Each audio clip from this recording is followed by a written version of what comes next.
At the hospital, Liz catches Finn in the elevator. Liz has a bunch of paperwork in her hands for budgets she has to get in. They step off the elevator, and Portia tells Finn that she and Dr. Randolph need to meet with him. They head to Terry's office. In Terry's office, Terry informs Finn that he and GH are being sued for malpractice. They explain his former patient died, and it's his wife who is suing. They tell him that he can keep practicing with limits and must submit to drug screenings because of his history. He understands, and they tell him to get an attorney immediately. Finn meets up with Liz and explains he's being sued. They talk about the case. The man came in sick and had a tapeworm after extensive travel, which he treated. His family believes he should have diagnosed that he had cancer then and there, which nobody knew. He remembers he ordered further tests, but the patient didn't come in for another 2 months. By the time he did, that's when he found the cancer, and it was too late to start treatment.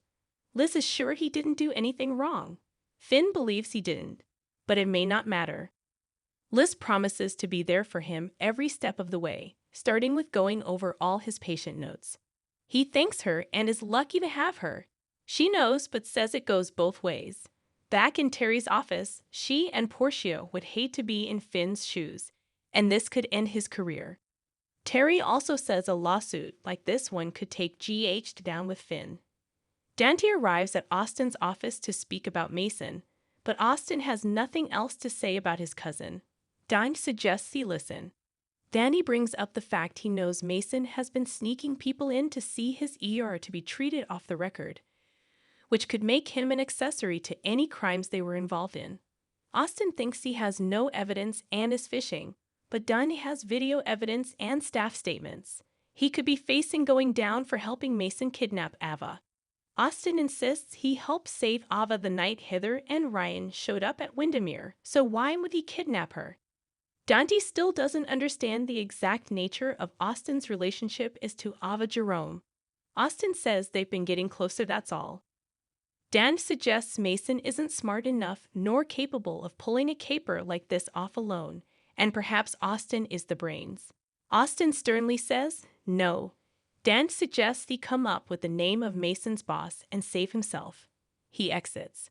Cyrus visits Mason and claims he has come to show him the path to redemption.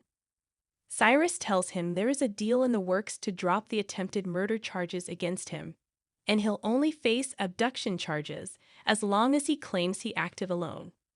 Mason says that isn't true.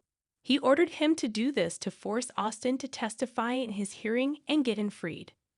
Cyrus reminds him of his last visit and warns of the pain he'd feel if he ever crossed him again. Mason says he can cut a deal to set up Austin. He will say Austin wanted Ava's money and was seducing her.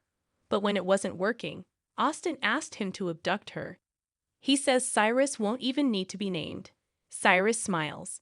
However, the plan doesn't work for him.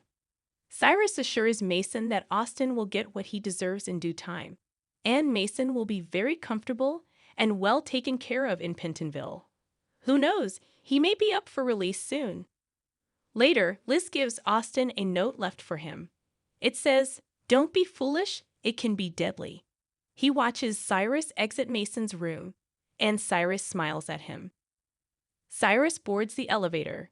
Carly drops by Sunny's place and asks him why Nina is offering to sell her back her half of the Metro Court.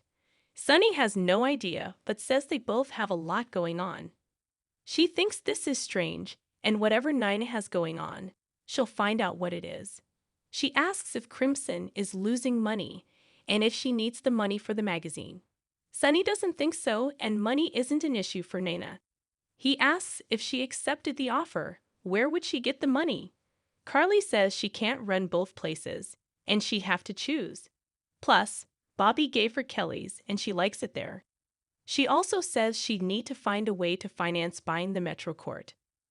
Sunny offers to help, but she tells him no. Sunny asks when Nina made this offer, and she says just this morning, the day after Charlotte was shot. She wonders if that has something to do with it. He suggests perhaps the shooting made her want to spend more time with those she loves. Carly admits when she heard about Charlotte, she thought about Joss and Donna. Carly suggests maybe he's right. Before she goes, Sunny suggests she consider Nina's offer.